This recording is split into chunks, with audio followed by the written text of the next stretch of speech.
Wrong రూట్లో journey చేయడం వల్ల రోడ్డు ప్రమాదాలు ఎక్కువగా జరుగుతున్నాయన్నారు మంత్రి పొన్నం ప్రభాకర్. ప్రమాదాల నివారణకు రవాణా శాఖ ఆధ్వర్యంలో అనేక సంస్కరణలు తీసుకొచ్చామన్నారు. కేంద్ర రాష్ట్ర ప్రభుత్వాలు కలిసి ట్రాఫిక్ పట్ల ప్రజల్లో అవగాహన కల్పిస్తున్నామన్నారు. ప్రజల భాగస్వామ్యం లేనిది ఏ కార్యక్రమం కూడా సక్సెస్ కాదన్నారు.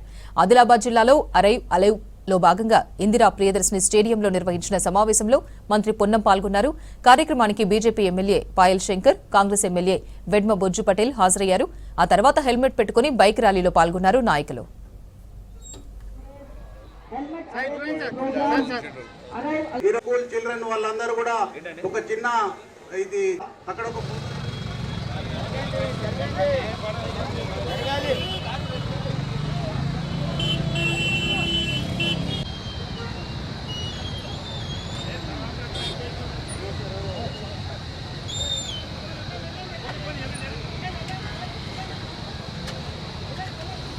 రాగి నడపడమో రాంగ్ రూట్ లో పోవడమో ఇటువంటి కారణాల వల్ల మరి చాలా మంది చనిపోతా ఉన్నారు. లేదా ఆగి ఉన్న లారీలు వెనుక నుంచి వచ్చే వాహనం అక్కడ రేడియం స్టిక్కర్ రిఫ్లెక్టర్ లేకనో అట్లా గుద్దుకొని చనిపోయే పరిస్థితి జరుగుతుంది. కాబట్టి రవాణా శాఖ తరఫున అనేక సంస్కరణలు తీసుకొచ్చి ఈరోజు కేంద్ర రాష్ట్ర ప్రభుత్వాలు కలిసి మరి ట్రాఫిక్ పట్ల అవగాహన కలిగే కార్యక్రమం తీసుకుంటా ఉన్నాం.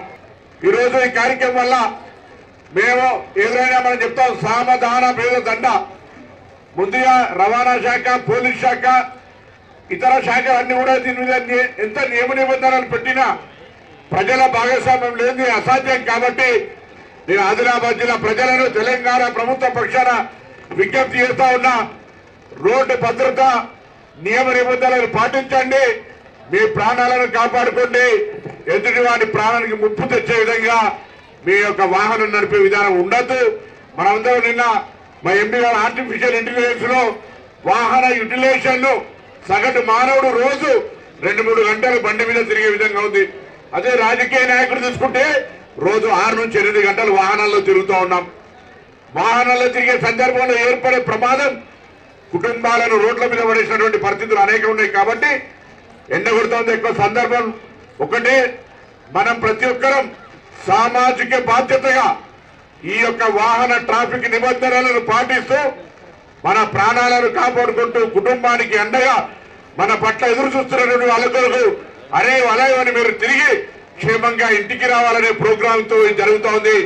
ఈ విషయాన్ని దయచేసి అందరం బాధ్యతగా ప్రచారం చేసే కార్యక్రమంలో భాగస్వాములు కావాలని, రాజకీయాలకు లేదు, వ్యక్తిగత లింగ భేదం లేకుండా, కుల మతం లేకుండా అందరూ కూడా ట్రాఫిక్ నియమ నిబంధనలు పాటిస్తామనేటువంటి ప్రమాణం చేయాల్సిన సందర్భంగా కోరుతూ నమస్కారం చెప్తూ